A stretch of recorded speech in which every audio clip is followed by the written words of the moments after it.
세상에는 다양한 사람들이 존재합니다. 누구를 만나던 어느 장소이던 한결같이 진실된 사람이 있고, 사람과 장소가 바뀜에 따라 보여지는 것에 따라서 바뀌는 사람도 있습니다. 보여지는 것에 따라 달라지는 것은 진실된 마음이 아닌 하나의 행위로 하기 때문입니다. 오늘 말씀을 통하여 이스라엘이 살았던 시대는 어떤 시대였고 어떤 모습이었기에 하나님께서 그토록 마당밟게 하는 것을 싫어하시는지, 백성들에게 나타난 보이기 위한 마당밟기는 무엇이었는지, 어떤 여호와의 말씀을 듣지 않고 귀를 기울이지 않았는지, 우리가 회복해야 하는 것이 무엇인지를 살펴보겠습니다. 오늘의 본문을 이해하기 위해서 1장 1절부터 9절까지의 내용을 잠시 살펴볼 필요가 있습니다. 1장의 내용은 원고이신 하나님께서 피고인 이스라엘의 죄악을 고발하고 증인을 요청하는 내용으로 하늘 법정에서 펼쳐지는 재판으로 묘사되고 있습니다. 2절에서 하늘이여 들으라, 땅이여 귀를 기울이라 라고 외치십니다. 우리 표현 중에 이런 말이 있습니다. 하늘이 알고 땅이 안다. 배심원 역할로 하나님께서는 하늘과 땅을 부르십니다. 성경에서는 자연이 언약의 증인으로 채택이 되고는 합니다. 노아의 언약에서는 무지개가 증인으로 채택이 되었고, 예레미야의 새 언약에서도 주야의 규정이 언약의 증인으로 채택이 되었습니다. 하나님께서는 하늘과 땅을 불러 아버지로서 자식을 어떻게 보살피며 양육하였는지, 아버지의 그 사랑에 부족함이 있었는지를 증언하라고 하십니다. 내가 자식을 양육하였거늘 그들은 나를 거역하였도다. 가축도 그 임자와 주인의 구유를 아는데 이스라엘은 자기를 키워주신 아버지를 알지 못하고 깨닫지도 못한다고 하십니다. 이스라엘은 아버지의 사랑을 철저히 외면했습니다. 그들은 소나 나귀보다 못한 모습으로 일관했습니다. 소나 나귀는 우둔합니다. 특히 소는 고집이 세고 다루기가 힘듭니다. 아무리 우둔하고 어리석은 소라 할지라도 본성에 의해 먹이를 주는 주인은 따르는데, 사람은 그러한 본성에조차 따르지 못한다고 하나님께서 한탄하십니다. 절규하고 계십니다.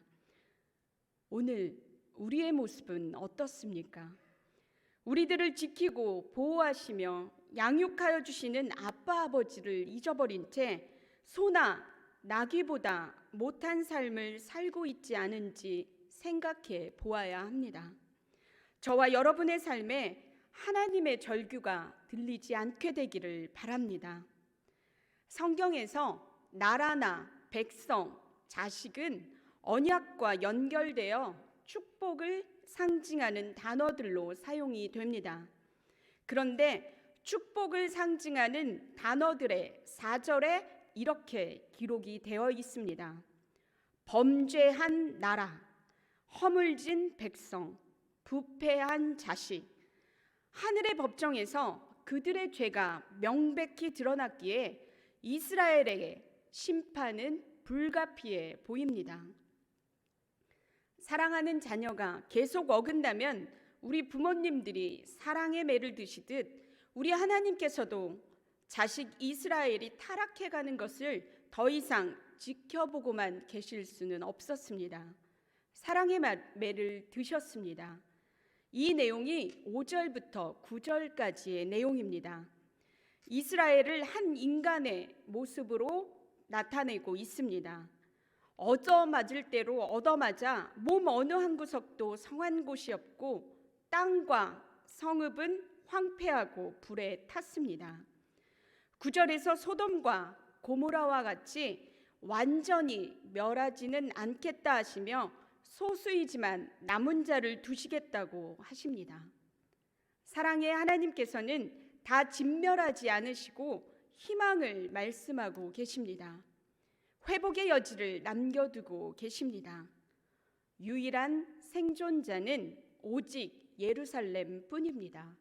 이 내용이 1장 1절부터 9절까지의 내용입니다. 기본적인 내용을 알고 오늘 본문 10절부터 보겠습니다. 10절의 말씀입니다. 우리 함께 읽겠습니다. 너희 소돔의 관원들아 여호와의 말씀을 들을지어다. 너희 고모라의 백성아 우리 하나님의 법에 귀를 기울일지어다. 아멘. 소돔의 관원들은 여호와의 말씀을 들으라는 말과 짝을 이루고 있고, 고모라의 백성은 하나님의 법에 귀를 기울이라는 말과 짝을 이룹니다. 유다 공동체의 부패는 사회 지도층 전체와 일반 백성까지 포함된 온 나라의 타락입니다.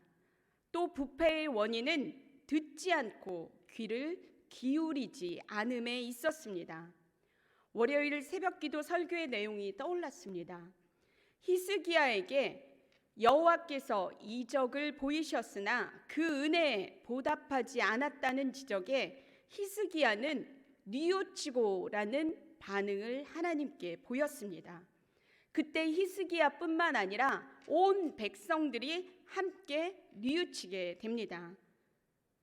오늘 우리들의 삶의 영역에서 타락하고 부패한 것이 있으십니까?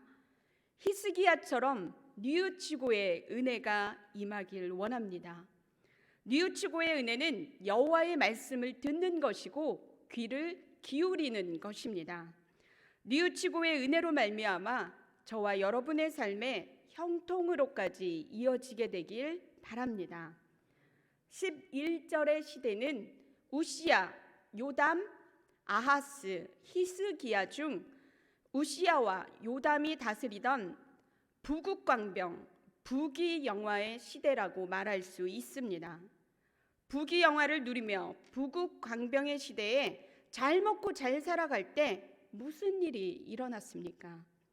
성전에서 무수한 제물과 많은 제사가 있었지만 백성들이 하나님을 만나고 가는 것이 아니라 마당 밟기만 하고 가던 시대를 꼬집어 말하고 있습니다.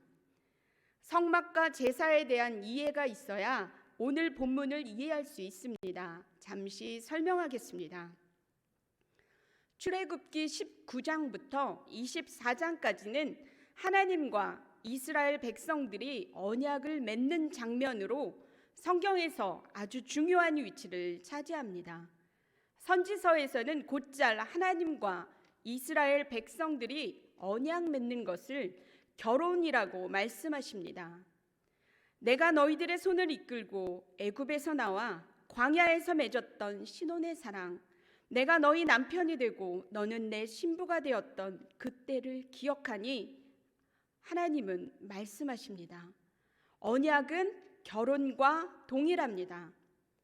결혼을 하고 나면 부부가 된 사람들이 같이 살기 위해서 무엇을 준비합니까? 같이 살 집을 준비합니다. 하나님과 결혼한 이스라엘 백성들이 함께 살 집으로 지은 것이 성막입니다. 성막의 주된 목적은 함께 거하는 것, 사는 것입니다. 성막에서 무슨 일을 합니까? 제사를 통해 죄로 인해 깨어져 있는 하나님과 인간의 화해, 관계 회복을 하는 곳입니다. 구약 시대에는 성막이 한 군데밖에 없었습니다. 예를 들면 신안동, 이곳 한 곳밖에 없었습니다. 이스라엘 백성들은 자신들이 살고 있는 곳에서 산 넘고 물 건너 성막이 있는 신안동으로 제물을 가지고 출발합니다.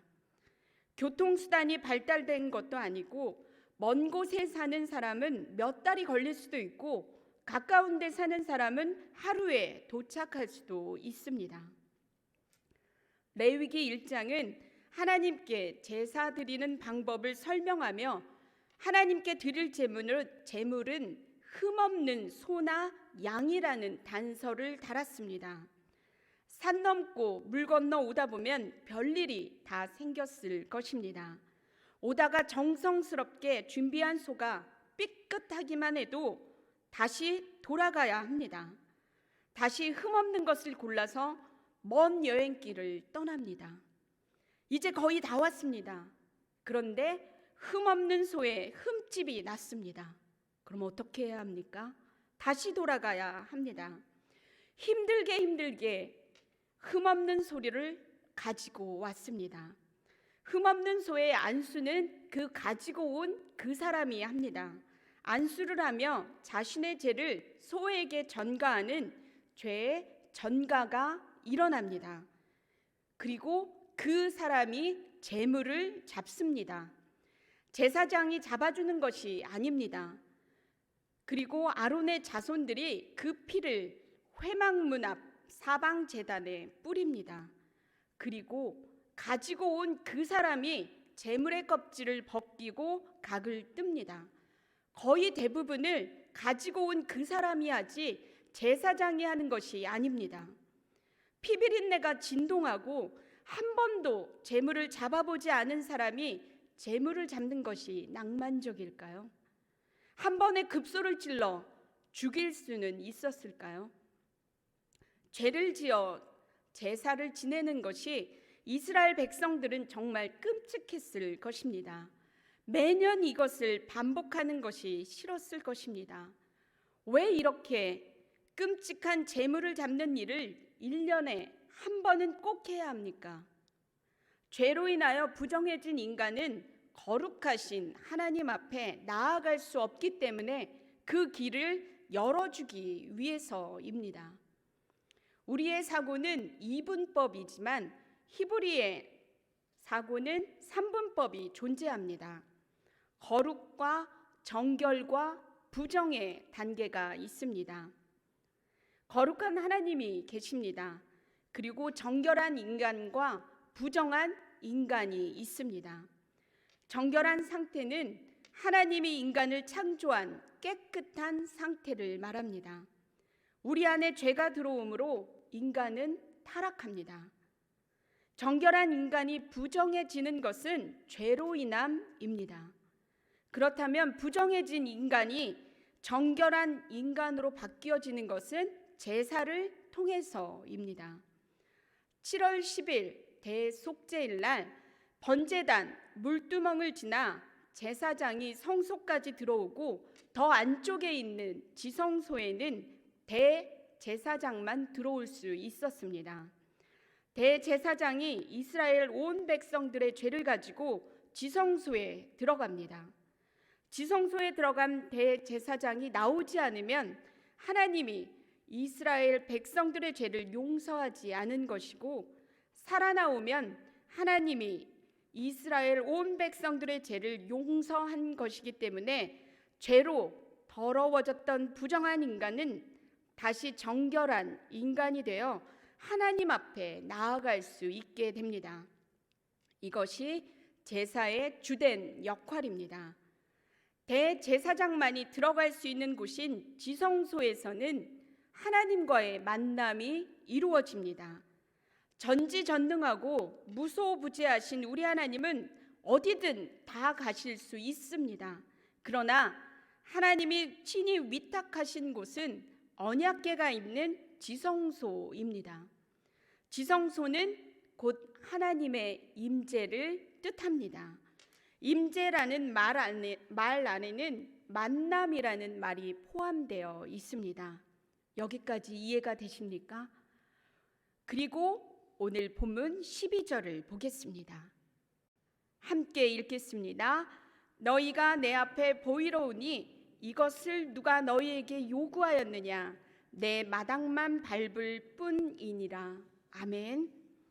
하나님께 성막에서 제사를 드렸다는 것은 하나님이 계신 곳인 지성소까지의 과정을 말합니다. 대제사장을 통해서 하나님과의 만남을 경험하는 곳입니다. 그런데 이스라엘 백성들은 하나님을 만나는 것에는 관심이 없었습니다. 보이러 오는 데만 만족했습니다. 이스라엘 백성들에게는 흠없는 소나 양을 골라 먼 길까지 오는 정성은 있었을 줄 모르겠지만 그 중심 안에는 하나님을 만나고 싶은 진실한 마음이 없었습니다. 제사만 드리면 자신들이 해야 할 책임을 다했다고 생각하는 이스라엘 백성들에게 오늘 성경은 말씀하십니다. 나는 너희들이 보이기에 급급해서 마당만 밟는 행위를 가증스럽게 여기고 악을 행하는 것을 견딜 수가 없다고 말씀하십니다. 사랑하는 성도 여러분, 오늘 우리의 모습은 어떻습니까? 우리에게도 이스라엘 백성들처럼 하나님과 상관없는 우리의 정성만 있고 본질은 사라진 마당 밟기를 하고 있는 건 아닌지 생각해 보셔야 합니다. 하나님은 보이는 마당 밟기를 원하지 않으십니다. 번제단을 거쳐 물두멍을 지나 성소를 지나 지성소에서 하나님을 만나게 되시길 바랍니다. 중간에 번제단에서 물두멍에서 성소에서 돌아가지 않게 되길 바랍니다. 우리들이 끝까지 들어가야 할 곳은 지성소입니다. 저와 여러분의 삶에 지성소에서 하나님을 만나는 은혜가 임하길 바랍니다. 보이러 오는 마당 밟기를 하는 백성들에게 하나님께서 무엇을 받지 않겠다며 거부하시는지를 살펴보겠습니다. 본문 11절의 말씀입니다. 함께 읽겠습니다. 여호와께서 말씀하시되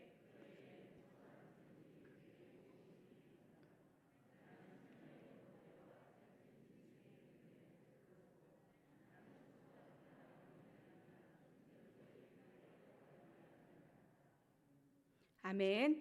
첫 번째로 하나님께서는 그들이 가져온 제물을 받지 않겠다며 거부하십니다.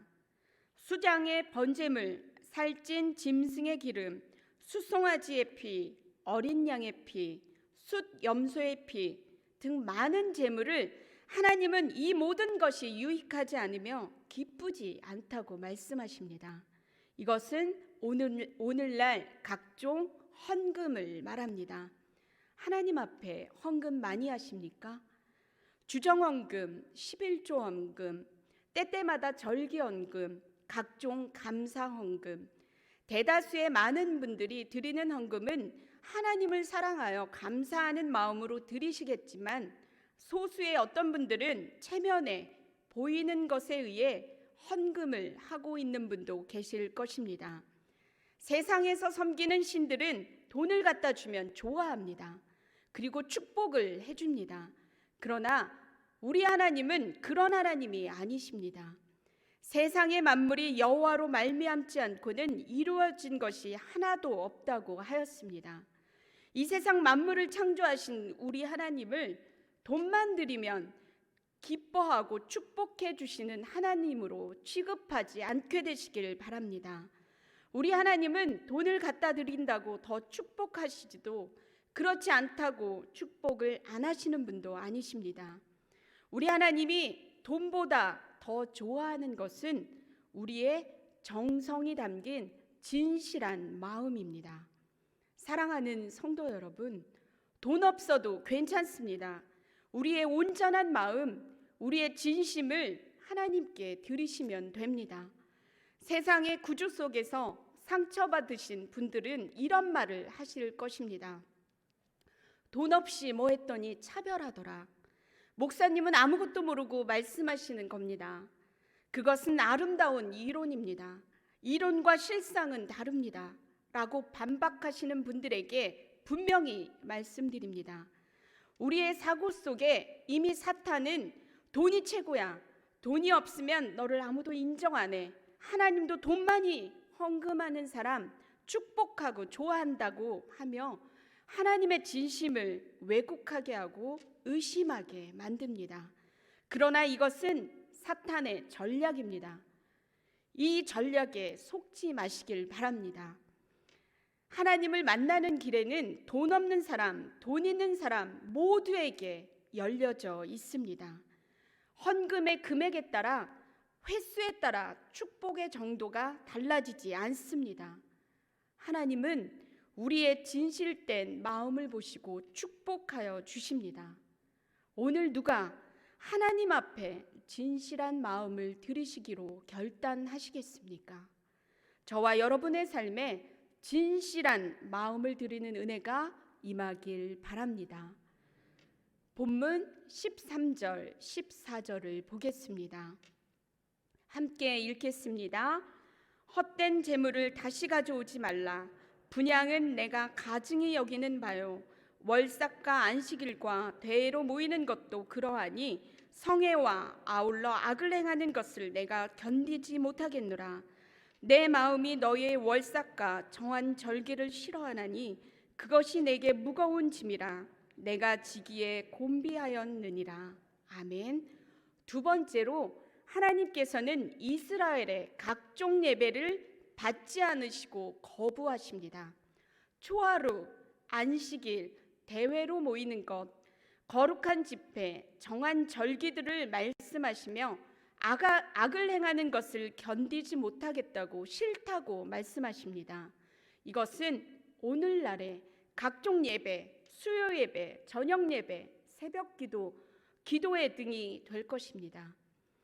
이들은 하나님, 저는 월삭도 참가하고 안식일도 빠짐없이 나오고 대회로 모이는 것도 하나도 빠지지 않았습니다 라고 자랑하는 것입니다. 많은 예배에 참석이 중요한 게 아니라 여기에서도 본질이 빠졌습니다. 우리의 삶에서도 수많은 예배를 참석함에 있어서 보이기 위한 예배의 참석이나 나의 열심을 자랑하기 위해서 나오셨다면 하나님은 기뻐하지 않으십니다. 오늘 예배를 드리러 나온 우리의 모습을 생각해 보십시오. 그리고 정직하게 속으로 대답해 보십시오. 주일날, 아니 하나님께 오는 수많은 예배 가운데 정말 하나님을 만나러 오십니까? 하나님이 지성소에 계시다는 거, 우리 신안교회 예배당에 임재하고 계시다는 것을 믿으십니까?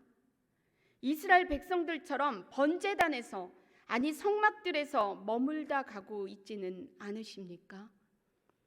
우리 교회 앞마당 뜰에서 1층에서 사람들과 즐거운 대화를 나누고 만남을 가지는 것으로, 주일학교 교사로 봉사하는 것으로, 찬양대원으로서 찬양 드리는 것으로 진짜 하나님이 계시는 지성소에서의 만남은 뒷전으로 하고 마당 밟기만 하고 가지는 않으셨습니까? 예배를 드리러 와서 마당을 밟는 횟수보다 중요한 것은 만남이 이루어지는 것입니다. 만남에 대해 말하고 있는 성경 구절이 있습니다. 출애굽기 40장 3절의 말씀입니다. 함께 읽겠습니다. 또 증거궤를 들여놓고 또 휘장으로 그 궤를 가리고. 아멘. 하나님께서 출애굽기 40장에서 성막 봉헌을 눈앞에 두고 모세에게 지시하신 내용입니다. 그것은 하나님의 임재가 있는 곳인 지성소에 언약궤를 들여놓으라는 것이었습니다. 지성소가 지성소 될 수 있는 것은 언약궤가 반드시 있어야 합니다. 증거궤, 언약궤, 법궤는 다 같은 뜻입니다. 하나님은 성막이 완성되고 가장 먼저 모세에게 지시하신 것이 지성소에 증거궤를 들여놓으라고 하신 것입니다. 하나님이 가장 우리랑 하고 싶으셨던 것은 만남이었습니다. 보고 싶으셨습니다. 이렇게 우리의 만남을 간절히 원하시며 우리를 보고 싶어 하시는 하나님의 행동이 로마서 10장 21절에 기록이 되어 있습니다.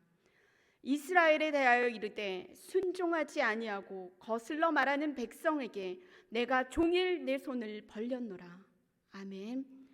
종일 내 손을 벌렸노라. 사랑하는 성도 여러분, 하나님께서는 우리와 함께 거하기 위해서, 만남을 갖기 위해서 성막을 짓게 하셨고 지성소를 지성소답게 하기 위해서 언약궤를 들여놓음으로 임재하시겠다고 말씀하신 대로 만남의 길을 열어 놓으셨습니다. 하나님은 하나님이 하실 수 있는 우리와의 만남의 길을 열어 놓으셨는데, 우리들은 하나님과 만나기 위해 삶에서 어떠한 작업들을 하고 있는지 생각해 보아야 합니다. 습관에 의해서, 자기 열심에 의해서, 보여지는 것에 의해서 만남이 아닌 찍고 돌아가는 행위만을 반복함으로써 우리의 하나님을 외롭게 혼자 두는 것은 아닌지 모르겠습니다. 오늘 우리들과의 만남을 준비하셨던 하나님처럼 우리들도 하나님과의 만남을 준비하시면 어떻겠습니까? 그것은 지성소까지 들어오는 것입니다. 종일 손을 벌리고 계시는 하나님의 품에 안기는 것입니다. 저는 언약궤인 우리들이 지성소에서 하나님을 만나게 되길 바라고, 그곳이 우리 신안교회 예배당이 되길 바랍니다. 저와 여러분의 삶에 우리 신안교회 지성소인 예배당에서 매일매일 하나님을 만나는 은혜가 임하길 바랍니다. 본문 15절을 보겠습니다. 함께 읽겠습니다. 너희가 손을 펼 때에 내가 내 눈을 너희에게서 가리고 너희가 많이 기도할지라도 내가 듣지 아니하리니 이는 너희의 손에 피가 가득함이라. 아멘. 세 번째로, 하나님께서는 이스라엘 백성들의 기도를 받지 않으시고 거부하십니다. 너희가 손을 펼 때 내가 눈을 가릴 것이고 하루에 10시간 아니 5시간 기도한다 해도 듣지 않겠다고 말씀하십니다. 왜 그렇습니까? 그 손에 피가 가득하기 때문입니다. 제사 지낸 다음에 손에 피가 묻었습니다. 제물의 피가 손에 묻은 것인데, 선지자 이사야의 눈에는 폭력의 피로 보였습니다. 이웃을 짓밟고 이웃을 뭉개버린 채 기도만 하는 것입니다. 이것이 있는 한 아무리 기도를 많이 해도 받지 않겠다고 말씀하십니다. 야고보서 2장에 이런 말씀이 있습니다. 만일 형제나 자매가 헐벗고 일용할 양식이 없는데 너희 중에 평안히 가라, 덥게 하라, 배부르게 하라 하며 그 몸에 쓸 것을 채워주지 않으면 무슨 유익이 있냐고 하십니다. 내 도움이 필요한 사람들을 도우라는 것입니다. 이웃의 배가 고파 죽어가는 사람이 있다면 우아하게 기도만 하겠다고 할 것이 아니라 내 주머니에 있는 1,000원을 꺼내 지금 현재 그 사람에게 필요한 빵과 먹을 것을 사주라는 것입니다. 그리고 필요를 채워준 후에 와서 기도하라고 하십니다. 히브리어 중에서 체다카라는 말이 있는데, 이 말의 근본 의미에는 마음을 같이함이란 뜻이 있습니다. 이웃의 재앙에 함께 아파하며 울어주며 걱정해 주어야 한다고 합니다. 모든 체다카의 출발은 이웃의 아픔을 동일시하는 것에 있습니다. 마음을 같이 하는 것입니다. 복음서에 보면 예수님께서도 목자 없는 양을 보시고 민망히 여기셨습니다. 불쌍히 여기셨습니다. 예수님은 아파하셨습니다. 그 사람의 아픔이 나의 아픔으로 동일시 여겨질 때 체다카가 이루어집니다. 하나님과 인간, 이웃과 이웃 사이에 체다카가 이루어지는 세상이 이 땅에서의 에덴 동산입니다. 우리 하나님께서는 심판만 말씀하시는 것이 아니라 체다카의 삶, 사회적인 약자를 돌아봄으로써 우리에게 소망과 회복을 말씀하고 계십니다.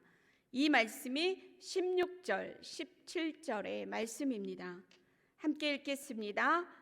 너희는 스스로 씻으며 스스로 깨끗하게 하여 내 목전에서 너희 악한 행실을 버리며 행악을 그치고 선행을 배우며 정의를 구하며 학대받는 자를 도와주며 고아를 위하여 신원하며 과부를 위하여 변호하라 하셨느니라.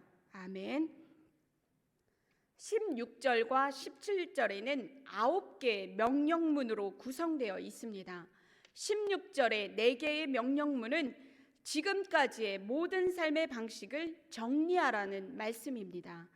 스스로 씻으라, 스스로 깨끗하게 하라, 내 목전에서 악한 행실을 버리라, 행악을 그치라 입니다. 17절에 있는 5개의 명령문은 지금 순간부터의 삶의 방향을 제시해 주고 있습니다. 첫 번째는 선행을 배우라, 공의를 구하라, 학대받는 자를 도와주라, 고아를 위하여 신원하고 과부를 위하여 변호하라고 말씀하십니다. 9개의 명령문을 보시고 우리가 할 수 있는 것부터 실천한다면 하나님께서 우리에게 원하시는 체다카의 출발이 시작되는 것이고, 체다카의 삶을 살아가는 사람들에게 하나님의 약속이 주어지고 있습니다. 본문 18절 19절의 말씀입니다. 여호와께서 말씀하시되 오라 우리가 서로 변론하자. 너희의 죄가 주홍 같을지라도 눈과 같이 희어질 것이요 진홍같이 붉을지라도 양털같이 희게 되리라. 너희가 즐겨 순종하면 땅의 아름다운 소산을 먹을 것이요. 아멘. 죄가 아무리 많을지라도 희어진다고 말씀하시고, 노력하고 수고한 만큼 대가를 받은 땅의 소산물을 먹을 것이라는 약속을 하고 계십니다. 저와 여러분의 삶에 죄 씻음의 은혜가 임하고 노력한 수고한 만큼 대가를 받아 땅의 소산물을 먹게 되는 은혜가 임하길 바랍니다. 아멘. 이제 말씀을 마치려고 합니다. 지성소에서 종일토록 손을 벌려 우리들을 기다리고 계시는 하나님과의 만남은 뒷전으로 하고 보이러 오는 마당 밟기를 하고 있는 우리들에게 하나님은 절절한 마음을 담아 말씀하십니다. 첫 번째는 너희가 가져오는 수많은 재물보다 나는 너희의 진실한 마음을 원한다고 하십니다. 두 번째는 각종 예배 때 마당만 밟고 중간에 돌아가지 말고 출입문을 지나 번제단을 거쳐 물두멍을 지나 성소를 지나 지성소까지 들어오라고 말씀하십니다. 세 번째는 이웃을 짓밟고 돌보지 않으며 기도만 한다면 우리들의 기도를 받지 않겠다고 말씀하십니다. 하나님께서 원하시는 것은 기도를 하기 전에 이웃과 마음을 같이 하는 체다카의 삶이 이루어지기를 바라십니다. 체다카의 삶을 살아가는 우리들에게 하나님은 또한 회복의 말씀을 하고 계십니다. 죄 씻음과 수고한 대로 땅의 소산물을 먹게 되는 것입니다. 저와 여러분의 삶에 이웃과 함께하는 체다카의 삶을 살게 되길 바라고, 보이는 마당 밟기 하는 것이 아니라 하나님을 만나는 삶들이 되어지길 바랍니다. 아멘. 기도하겠습니다.